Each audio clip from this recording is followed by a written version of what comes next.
ಪ್ರಿಯವಾದವರೇ, ಆಶೀರ್ವಾದಗಳಿಗೆ ಮೂಲ ಕಾರಣನಾದ ಯೇಸು ಕ್ರಿಸ್ತನ ಉನ್ನತವಾದ ನಾಮದಲ್ಲಿ ನಿಮ್ಮೆಲ್ಲರನ್ನ ವಂದಿಸುತ್ತೇನೆ.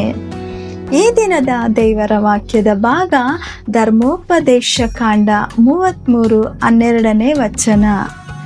ಬೆನ್ಯಾಮೀನ್ ಕುಲದವರ ವಿಷಯದಲ್ಲಿ ಹೀಗೆಂದನು, ಯೆಹೋವನು ಇವರ ಬೆಟ್ಟಗಳ ತಪ್ಪಲುಗಳಲ್ಲಿ ನಿವಾಸಿಸುತ್ತಾ ಇವರನ್ನು ಯಾವಾಗಲೂ ಆವರಿಸಿಕೊಂಡಿರುವುದರಿಂದ ಆತನ ಪ್ರಿಯರಾದ ಇವರು ನಿರ್ಭಯವಾಗಿ ವಾಸಿಸುವರು.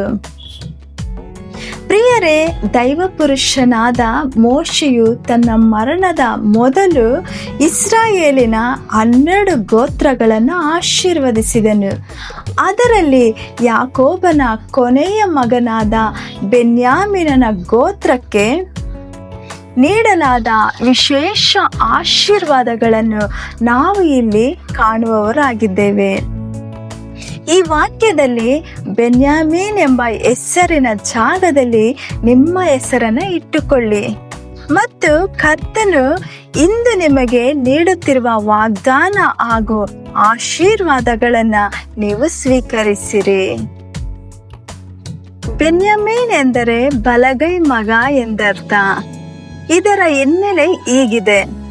ಅವನ ತಾಯಿ ರಾಹೇಲಳು ಪ್ರಸವ ವೇದನೆಯಿಂದ ಮರಣ ಹೊಂದುವ ಸಮಯದಲ್ಲಿ ಇವನು ನನ್ನ ದುಃಖದ ಮಗ ಎಂದು ಕರೆದು ಇವನಿಗೆ ಬೆನೋನಿ ಎಂದು ಹೆಸರಿಟ್ಟಳು. ಆದರೆ ತಂದೆಯಾದ ಯಾಕೋಬನು ತನ್ನ ಮಗನನ್ನು ದುಃಖದ ಮಗ ಎಂದು ಕರೆಯಲು ಇಷ್ಟಪಡದೆ ಅವನಿಗೆ ಬೆನ್ಯಾಮೀನ್, ನನ್ನ ಬಲಗೈ ಪರಾಕ್ರಮದ ಮಗ ಎಂದು ಹೆಸರಿಟ್ಟನು. ತನ್ನ ಮಗನು ಪರಾಕ್ರಮಶಾಲಿಯಾಗಿ ಬಲಿಷ್ಠ ಯೋಧನಾಗಿ ಬದುಕಬೇಕೆಂದು ಯಾಕೋಬನು ಆಶಿಸಿದನು.